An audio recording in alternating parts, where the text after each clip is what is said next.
ವಿದ್ಯಾರ್ಥಿಗಳೇ ಮಾಡ್ರಿ ಇದನ್ನ ಗಣಿತ ಚಂದಾಗಿ ಮಾಡ್ರಿ. ಇದು ಎಕ್ದಮ್ ಸರಳದ. ನಾ ತಿಳಿಸ್ತೇನೆ ನೋಡ್ರಿ. ಎಲ್ಲ ಮಾಡೋದಾಗೆಲ್ಲ ವಿಡಿಯೋ ಮಾಡೋದಾಯ್ತು ಅಂದ್ರೆ ನಾನು ತಿಳಿಸು ಬೋರ್ಡ್ ಕಡೆ ಲಕ್ಷ ಕೊಟ್ಟು ನೋಡ್ರಿ. ತಿಳಿತಲ್ಲ, ಲಕ್ಷ ಕೊಟ್ಟು ನೋಡ್ರಿ. ನಾ ಇನ್ನೊಮ್ಮೆ ಹಚ್ಚಿ ಹೇಳ್ತಾನೋ 12 -8 ಭಾಗಿಲೆ 4 ಒಂದು ಪ್ಲಸ್ 3 ಗುಂಡ್ಲೆ 2 ನೋಡ್ರಿ. ಕರೆಕ್ಟ್ ಅದ ಇಲ್ಲ ಮತ್ತೆ ಹಚ್ಕೊಂಡದ್ದು ಕರೆಕ್ಟ್ ಅದನೋ ಇಲ್ಲೋ, ಪ್ರಶ್ನೆ ಸರಿಯಾಗಿ ಅದನೋ ಇಲ್ಲೋ ನೋಡಿಕೊಂಡು ಆಮೇಲೆ ನಾ ತಿಳಿಸ್ತೀನಿ.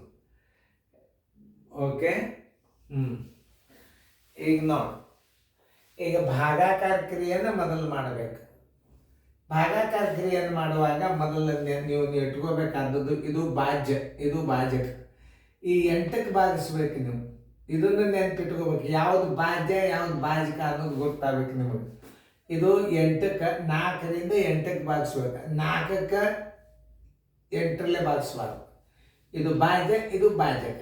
ಈಗ ನಾವು ಬಿಡಿಸೋನು 12 - 4 2 8 ಪ್ಲಸ್ 3 ಗುಂಡ್ಲೆ 2. ಈಗ ಯಾವ ಕ್ರಿಯೆಪ್ಪ? ಗುಣಾಕಾರ. 3 2 6 ಬರೋಬ್ಬರಿ 12 - 2 ಪ್ಲಸ್ 3 2 6. ಇಲ್ಲಿ ಇನ್ನೊಂದು ವಿಶೇಷ, ಇದು ಪ್ಲಸ್ ಇದು ಪ್ಲಸ್. ಅವಾಗ ಏನು ಮಾಡಬೇಕು? 12 ಪ್ಲಸ್ 6 ಮೈನಸ್ 2 ಬರೋಬ್ಬರಿ 18 ಮೈನಸ್ 2 ಬರೋಬ್ಬರಿ 16. ಆನ್ಸರ್ 16. ರೂಲ್ಸ್ ಪ್ರಕಾರ ಬಿಡಿಸ್ಬೇಕು ಅದನ್ನು.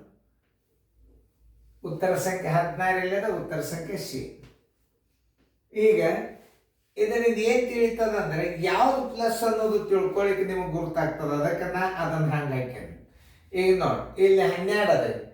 ಈಗ ಯಾವ್ದು ಪ್ಲಸ್ ಯಾವ್ದು ಮೈನಸ್ ಗುರ್ತಾಗ್ಬೇಕಾದ್ರೆ ನಾ ಇಲ್ಲಿ ತೋರಿಸ್ತೀನಿ. ಈ 12 6 ಒಂದು ಕಡೆ ತಗೋರಿ, 2 ಹೊರಗೆ ಇಡ್ರಿ.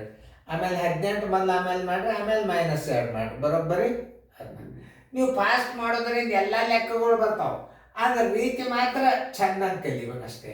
ರೀತಿ ಚೆನ್ನಾಗಿ ಕಲ್ತ್ರಿ ನಿಮ್ಗೆಲ್ಲ ಗಣಿತಗಳು ಮುಂದೆ ಬರ್ತಾವೆ.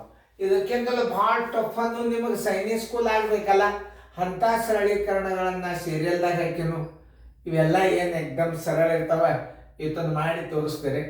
ಆದ್ರೆ ನಾ ಏನು ಸೀರಿಯಲ್ದಾಗ ಸರಳೀಕರಣಗಳನ್ನು ಹಾಕಿನು ಅದನ್ನು ಕಲಿಯಿರಿ ನೀವು. ಇವೆಲ್ಲ ಬಾಯಿಲೇನೆ ಹಾಕಿಬಿಡ್ತೀರಿ. ಅದನ್ನು ನೀವು ಅದನ್ನು ಕಲ್ತ್ರಿ ಅಂದ್ರೆ ಇವೆಲ್ಲ ಬಾಯಿಲೇನೆ ಬರ್ತಾವೆ. ಉತ್ತರ ಏನು ಮಾಡೋದೇ ಬೇಡ. ನೀವು ಚೆನ್ನಾಗಿ ನೋಡ್ರಿ. ಚೆನ್ನಾಗಿ ನೋಡಿಕೊಂಡು ಗಣಿತಗಳನ್ನು ಕಾಳಜಿಪೂರ್ವಕವಾಗಿ ಅಭ್ಯಾಸ ಮಾಡಿದಾಗ ಲಕ್ಷ್ಯ ಕೊಟ್ಟು ನೋಡ್ರಿ.